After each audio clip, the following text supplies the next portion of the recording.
My therapist was not surprised when I was very reluctant to try the journaling. So much so that she finally said, you know what? When you have a feeling come up, just pull out your phone, use your note app, and write one word down. That's all I want you to do. And I thought to myself, well, that seems so easy. And slowly but surely, one word turned into two words, that turned into many words. Welcome to Worthy Mother Podcast. I'm your host, Emily Hardy, a mom of two on a mission to help moms everywhere feel less alone. This is not a parenting podcast. Instead, it's a space for pushing back against societal expectations of perfection and embracing self-compassion in your motherhood journey. Let's get into it. Welcome back to Worthy Mother Podcast. Today I am joined by Caitlin Douglas, who herself has gone through major personal transformation after becoming a mom. And she is here to share with us how she has kind of cared for herself through life as a mom. And we will be looking specifically at the role of journaling and what that has done for her in her own journey. And hopefully you will walk away from this conversation with some ways that maybe you can lean into journaling, other ways of processing and dealing with the things that happen in our lives, right? Life is constantly lifing, even when we have kids, even when we have responsibilities that we need to be taken care of. Maybe you can tap into that as a way to support yourself in life, no matter what is happening. I know this is a conversation I personally am really excited for. Journaling is something that I've been up and down in my life with the commitment to journaling, but I know that when I'm able to have space to really process things for myself when I need to, things tend to feel a lot better and I tend to make better decisions for myself because I'm really giving myself the space to know what's actually going on in my head. So super excited to have you here, Caitlin. Super excited for this conversation. Can you just tell us a little bit about yourself? Thanks, Emily, and really appreciate you having me here today. Happy to tell you a little bit about myself. So, my favorite title is mom. And also, I am a corporate career person who has lots of hobbies and friends and family. I have two amazing kids. I have a daughter who's 6 and my son is 5. So, giving you a little bit of math there, they're 16 months and 5 days apart. Not that I counted, but I did. Being a mom and balancing a corporate job definitely has come with some challenges, but also certainly some upsides as well. And the reason I like to point out having both my professional and my personal parts to my background is that when I returned from my second maternity leave with my son in 2019, I was promoted at work. So at that point in fall of 2019, I was newly a mom to two under two, promoted at work. It was like this huge pressure on me. And then fast forward to January of 2020, and seemingly overnight, my life changed and I became a solo mom, a solo parent. So it was just me and the kids. That was about the time that I filed for divorce. And also, the pandemic hit a few months later. So, in just a matter of 8 to 10 months, a lot happened in my life. And I think so many moms can relate to that. And that's where my journaling story really began, is in the midst of it. So I was really fortunate to already have a therapist back then. Saw her regularly as I was navigating these different struggles and new responsibilities. And she actually was the one that was suggesting I start journaling. I never had journaled growing up. It just wasn't of interest to me. I was more of like a sports outdoor person, not very creative nor artsy. So my therapist was not surprised when I was very reluctant to try the journaling. So much so that she finally said, you know what? When you have a feeling come up, just pull out your phone, use your note app, and write one word down. That's all I want you to do. And I thought to myself, well, that seems so easy. And slowly but surely, one word turned into two words, that turned into many words. And I could see how much of a change it was making for me mentally and emotionally, that it eventually evolved into writing on paper. There's so much in your story that I'm like, wow. I mean, just thinking about how much your life changed over 2 to 3 years, and then getting to see you now and knowing it's just a reflection of the fact that people go through things and there's great things and big life changes that can be really exciting, having kids, getting a promotion. And then there's also the things that are like totally shaking up our world, our reality, having kids, going through a divorce, right? The pandemic. I think sometimes when you're in that space of like the middle of it, it can feel like everything is just collapsing around you. I don't know. It's a lot. And so getting to kind of have you here and looking back on that time in a way of this is actually where this started for me, this journaling journey, and how you're on the other side of that at least, right? And Yeah. it's really cool to get just a space to reflect and to just understand as a mom listening to this that we go through things and we get through things. I have not talked publicly on the podcast yet, but we are going to be having some content coming up. I am actually in kind of the early stages of a divorce myself. And so that is something that is very relevant in my life, and I have a therapist, and there is something so impactful about having the experiences you are feeling, like the emotions that you're feeling, communicated and said out loud or written down, and just kind of getting it out of your head, out of your body, for whatever it is in life that you're going through, whatever the feeling is. If it's just in there, it can be confusing. It can feel like you're unsure what you're even feeling. And so I just love that it started for you as just writing a single word, and how even that can make so much of a difference because we're identifying what it is, we're getting it out, Yep. and that allows us to like make it real and do something about it, or just acknowledge it, whatever it Yep. is, right? So Yeah. I love just that that's where you started, and it's like we can all do that, right? Yeah. And, just to acknowledge being in the early stages for you, I think society often makes us think we're supposed to say sorry, but I want to say congratulations to you because I'm sure there's definitely a lot of things that have happened behind the scenes for you. And, for any moms listening to this, divorce or not, we do go through things where we're stuck in the mud. And Mhm. it's hard when you're in the mud. And sometimes when I think back to when I was there, I always had different people or things that were little bits of light that I knew at some point I would be back in the sun feeling good. And don't forget that that is ahead for you. Keep your eyes on the light, keep moving forward. You will get there at some point. Taking that in. I'm absorbing that and believing it because I have honestly in the thick of it have seen that. And it is really beautiful the way that people can kind of rally around you, and there's a lot of beauty in it. And so completely taking that in and just soaking that up. Your platform is all about kind of encouraging moms, supporting moms to lean into and care for themselves in the midst of everything else. Like we've said, the parenting work, life transformations, personal things happening behind the scenes. And that is so much what this podcast is about, learning that it's okay to care for ourselves. I'm wondering why you started sharing your journey publicly. Why did you want to share your experiences with other moms? Yeah, being brutally honest and raw, I'll give you some details here. So during my divorce, unfortunately lost my house and had to move in with my parents and two young children and our dog.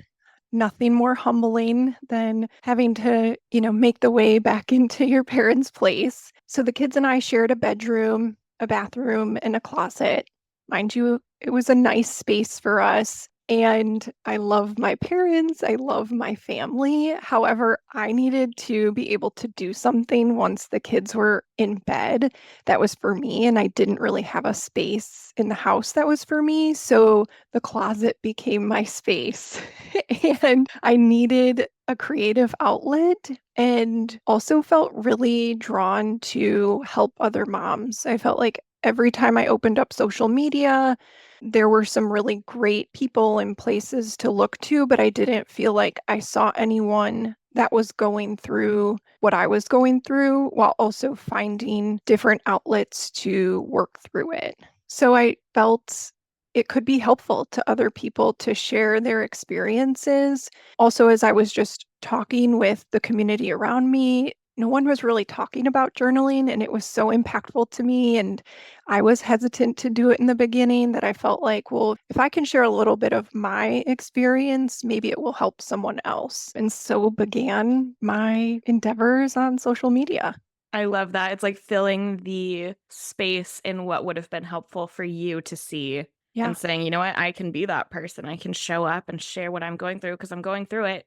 might as well let others know that they can also tap into this, even if it feels like something that, I'm not someone who journals, I'm not a writer, it's like Right. just to be that model, be that example of like, you can do this, and I am actively doing it. I think that's really beautiful. Not everybody is in a position where they're going to want to share their vulnerability. And obviously, like, it's important to have boundaries around things like that. But there's so much power in expressing our truth honestly and understanding that we're not alone in the madness of motherhood, the madness of life, that, we are all dealing with things. We are all processing things, and we can help each other by sharing what's worked and sharing the reality and saying, you are Yeah, not alone. There's nothing wrong with you because, life happened. exactly. Yeah, and life does happen. And the more I get the opportunity to chat with other moms, the more you come to appreciate like everyone has their own story. Everyone has something that they're going through. It's that constant reminder to me too of like being kind in the world, no matter where you are. Grocery store, school pickup line, you don't know what someone's going through. And that's been one of the most humbling parts to being open about my story is that others share in return. And I'm super grateful for those that have shared their stories and how much it's just brought appreciation to me for my life. Yeah, I mean, there's so much that happens when we connect and when we share with each other. It's validating. It is, yeah, it gives you that space for gratitude. Connection's really important. Definitely. So I'm curious, we will be getting into kind of more of the like what the journaling has looked like and the benefits of that. But I'm curious just in life how you've navigated balancing motherhood, being a solo parent with your career and like the other things that you're doing beyond that, showing up on social media. Yeah. And I'll give you some good insights, but I do like to share a story that always cracks me up. About a year ago, I was on a weekend away with other moms, many of which were, married parents. And so they were all chatting about what they do when the kids go to sleep. And I laughed. I said, I go to bed when my kids go to sleep. Like, there is no like Netflix or these other things. So, with that in mind, for me personally, what has worked in kind of navigating and balancing and juggling those different things is being super intentional. So, through journaling, I've taken time to really think and write about what's important to me in my family and getting really honest about that and looking at what does our calendar look like? Does that map to what's really important to us? Where are we doing things that maybe don't align with what we need at this phase in life? And so through that process of getting really real, I've also been practicing saying no to things where it doesn't make sense. And then all that put aside, yes, I have lots of schedule and plans and very methodical and routine and things. I also have learned to listen to myself, my body, and as best I can tune into my kids too. So there's definitely times where something is on the calendar, it's planned, and someone's just energy is down, mine or the kids, and it's like, you know what, we're just not going to make that today, or we're going to go a half hour late and only be there for 30 minutes, 60 minutes, whatever it might be. And that's kind of the blessing, I think, in motherhood is that it's, at least for me, given me that ability to get like really serious about what we spend our time and energy on.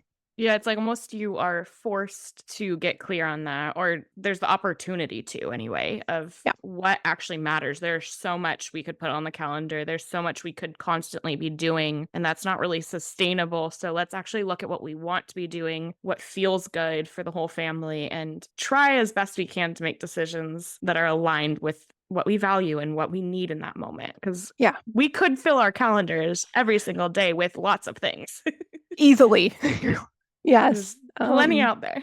Oh, yeah, there is a lot. And don't get me wrong, we do have a full schedule for sure with activities and school. And I have my own hobbies that I fill in on a weekly basis. So if anyone's looking for the advice, it's just getting super intentional and learning to say no. Yeah, I love that that is something that journaling has benefited you with is like having the space to process what are my intentions. Yeah. What other ways has journaling benefited your life? Oh my gosh.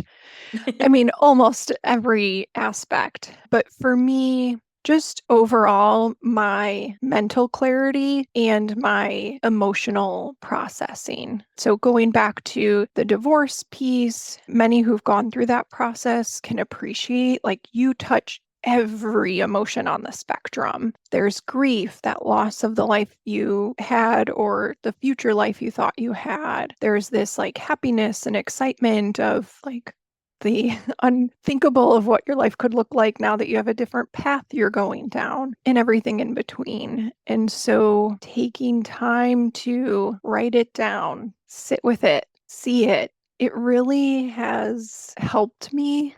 Even research supports that it helps individuals be able to get that all out. And then divorce aside, just as a busy mom, sometimes writing down how crazy the day was is enough for me to go, okay, that's now on the piece of paper. I'm walking away from it. I'm going on to my next thing, or I'm going to bed now. It allows you to almost like compartmentalize those emotions. And so it's then tying it back to the mental clarity, giving me that like ability to just continue to move forward. And because I have the allotted time where I'm journaling, and say, for instance, right now, I have a ton of emotions coming up, which I don't. This is fantastic. But if I did, I know that tomorrow morning I'm going to have my 5 minutes of journaling, and I know I'm going to be able to sit with those emotions then. Not to say we shouldn't sit with the emotions right now, but again, I know I kind of have that fallback place where I can really sit with it. So it's given me that ability to just keep going.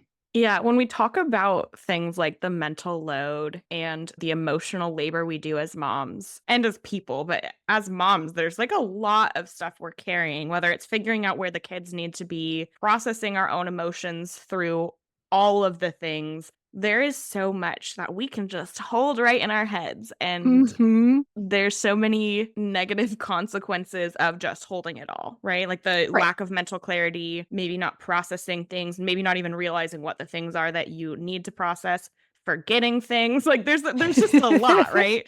Right. And so I love that like getting to just get it out can have such a massive impact on that because it's somewhere else. You don't have to hold it.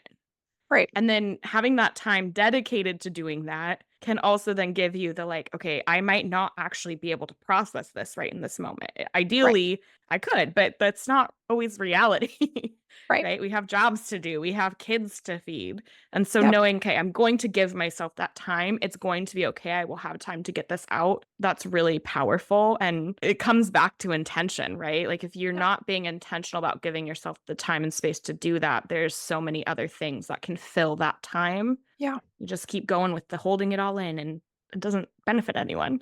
Right. Exactly. Do you have any advice for a mom who might be like, okay, I would love to journal. I'm not a journaler, or maybe like I would love to journal. I have loved journaling in the past, but that's just not part of my life right now. What advice would you give? Maybe like with routines, even like how to approach it, how to get started, what to write about, any and all advice. Yeah.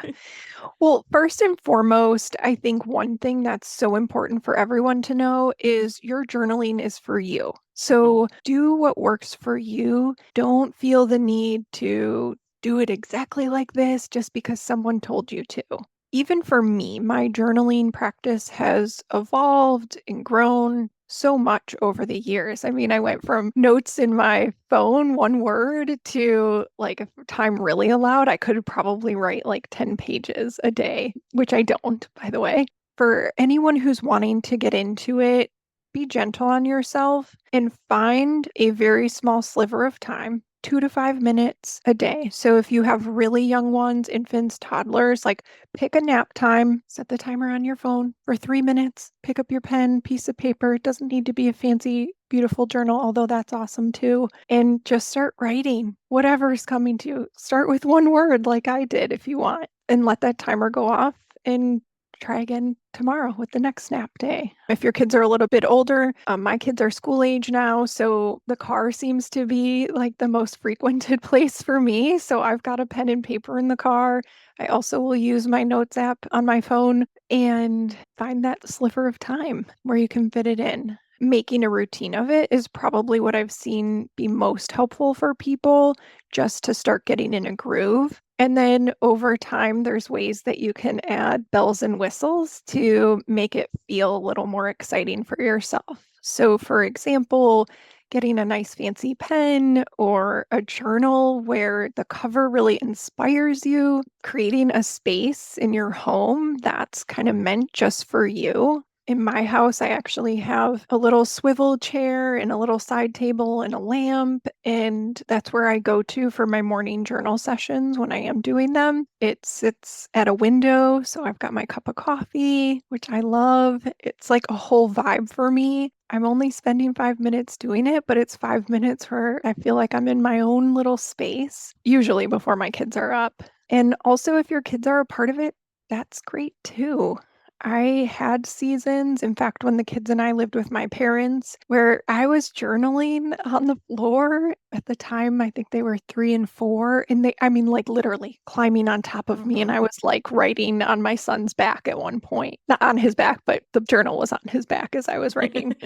So just being flexible and trying to make that routine starting out. And then once you get some momentum, you'll start to find different ways to spice it up for yourself. I love how there are just so many avenues for the practice, right? It can be like having a pen and paper in your car so that it's something that when you're there and you're just sitting there waiting because you got to pick up early or whatever, you have the tools accessible or, grab your notes app and do it on there. And that can be like a way to just make it super accessible and it doesn't have to be fancy. But then also the fact that you actually can romanticize the experience. And I know for me, like when I think about journaling and I think about why I enjoy it and why I like it, it really is that experience of having the notebook Yeah, and having the pen and getting to like just express myself and be creative in a way with how I'm expressing what's going on. And that sometimes is not actually accessible to me, right? Like there's, right. again, a lot happening. And so knowing that it doesn't have to be one or the other, you can do both. You can do what works for the season. You can try something and then shift. Whatever it is, just the act of doing it will be beneficial. And there can be different ways that that experience can kind of increase in the benefit. If it's like taking the solid time to journal for 20 minutes with the cup of Yeah. coffee,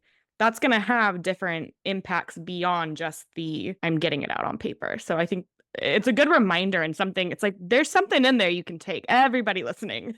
Uh-huh. Yeah, I hope so. Okay, so thinking about just life and the transformations that you've been through, what advice do you have for moms when it comes to setting ourselves up for success in the different areas of our lives? And Yeah. what does that mean? Yeah, it's such a great question. And at least for me, in my experience, and I hope this helps others, is letting go of the expectations. As it relates to myself as a mom, I've had to get real with what I can really bring to the table for my kids, especially as a solo parent. Yes, I kind of have to be everything, but there's certain things I'm better at than others. And so I lean into my strengths. And while, yes, I would like to get better at the things I'm not so great at for my kids, I kind of have just let go of like being perfect at all the things. And that goes for, even my friendships, for my hobbies, for my professional life. There are just ways that I've had to see where I can really add and give, but also know that I can't give all those different areas of my life 100%. Because if I did, I wouldn't have time to sleep or eat or do the other things. So just letting go of those expectations. A huge one, just how there are so many expectations on us, and we make those mean that we have to be doing all the things and doing all the things perfectly. And when you really look at it, yes, there are things you have to do as a parent, but it's usually not the list that we have in our mind of all the things that a mom has to do and do perfectly. And Right. we have to be intentional about looking at those expectations and saying, this actually isn't what I want or need for myself or my kids. Yeah, exactly. And it's honestly really hard sometimes because there's just societal pressure. And I think what's deemed as norms really have added this layer of pressure that we need to be all these things. And at least for my experience, that's not what's giving your kids the childhood they need necessarily. Like, I'm not bashing all of the different norms, but it's just figuring out which ones make sense for you and for each of your kids and for you as a family. And that's a really dynamic thing to have to peel back the onion and figure out at the core what's really meaningful for you, and it's unique to each person and each family. I wish we saw more talks about like everyone's story and circumstances are their own. So if they can't take little Tommy to travel baseball 7 days a week, like that's okay. And I'm not bashing travel sports, but I just think there's so much pressure on us to do so much. And at the end of the day, the things aren't what matter. It's the state of being that Yeah. matters. Yeah, there's a lot less things that are make or break it Yeah, than we make seem that. And really, it's like, it's the connection. It's making sure that your kids have their basic needs met and that you have a relationship with them. And really beyond that, like, we really have to look at it all. And journaling, right? Like talking with a therapist, really getting into where those expectations come from, what you actually are taking as like, I have to do this, right, or if I'm not doing this, I'm failing, and unpacking that, because usually it's pretty clear that those things aren't necessary, right? And we right. can decide if it's important. We can decide if it's something we want to give our energy and time to, or if it's not. Yeah. Something that I love asking at the end of every episode with guests is about self care. And I know obviously this conversation has really focused a lot on self care, specifically through journaling. But I think it's worth asking if there's any other ways that you do take care of yourself. And if you have any advice for moms, just to make sure, again, that they are caring for themselves in all ways regularly. Yeah. And I love that you said taking care of themselves in all ways, because I think sometimes it's overlooked the different aspects of taking care of oneself. There's the physical, the emotional, and the mental. And I think physical often is so easy to define with whatever that might look like for an individual. For me, it's working out. For others, it might be getting nails done regularly. Whatever it is, definitely keep doing those things. But I think the emotional and mental piece isn't talked about enough.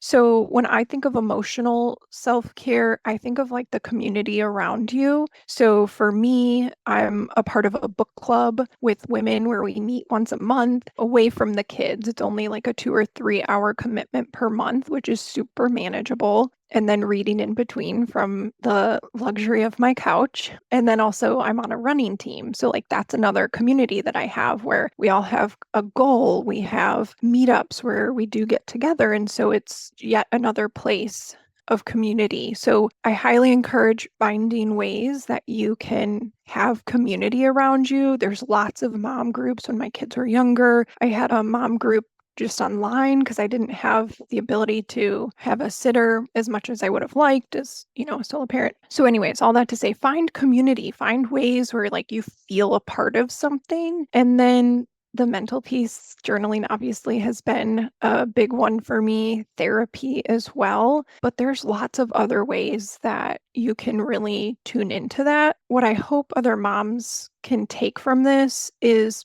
be realistic about the season of life that you're in. This book club and this running team, that was definitely not happening when my kids were infants and toddlers. Like, we didn't have the bandwidth. They're a little older now, so I have that ability. So just know you're in a season. It doesn't mean you'll be there forever. So be realistic about that and then experiment what you enjoyed pre-kids might be different than what you do now as a mom, or even your different stages of life and as a parent. Again, when my kids were really little, it didn't make sense for me to be on this running team and quite frankly, running this many miles, 7, 8 miles. Like there's no way I would have had the energy to do it when they were that little. So experiment, figure out what works for you and what brings you joy, but make sure you're prioritizing the time. When you're looking at what's important, this is one of those things that is important regardless of what it looks like to care for yourselves, making sure that that is something that is consistently happening. Huge believer that that is a must. Yep, definitely. This has been such an awesome conversation. I'm excited to have gotten to hear this from you. And I'm also excited that other moms are going to get to listen to this and hear just all this wisdom, really accessible ways for us to all tap into journaling, tap into caring for ourselves in that really important way. Can you let us know where we can find you and what to keep an eye out for? Of course. And thank you so much for having me. This has been amazing. So, if you're interested, you can follow me on Instagram. I'm at Journal with Caitlin. Would love to hear from any and all of you. Send me a DM. I'm always happy to chat. If it's about journaling, being a mom, balancing all these things, please reach out. And then, if you are interested in journaling and looking for a place to start, I highly recommend the Blissed Journal. So BLISS''D. Allie, who's also a mom of two, she founded the organization and I love her journals. So she's great. I love that. It's great to have, okay, where do I want to start? Look into this. That's an awesome recommendation. And I'll make sure it's all linked in the show notes and people can easily find you. Thank you so much for being here. Thank you for taking the time to share your journey with journaling with us. I'm going to go run and get a journal. Good. I'm glad. I hope others do too. And thank you so much for having me. Yes. And thank you for tuning in. Take what you can from this episode. And remember, you are worthy, Mama.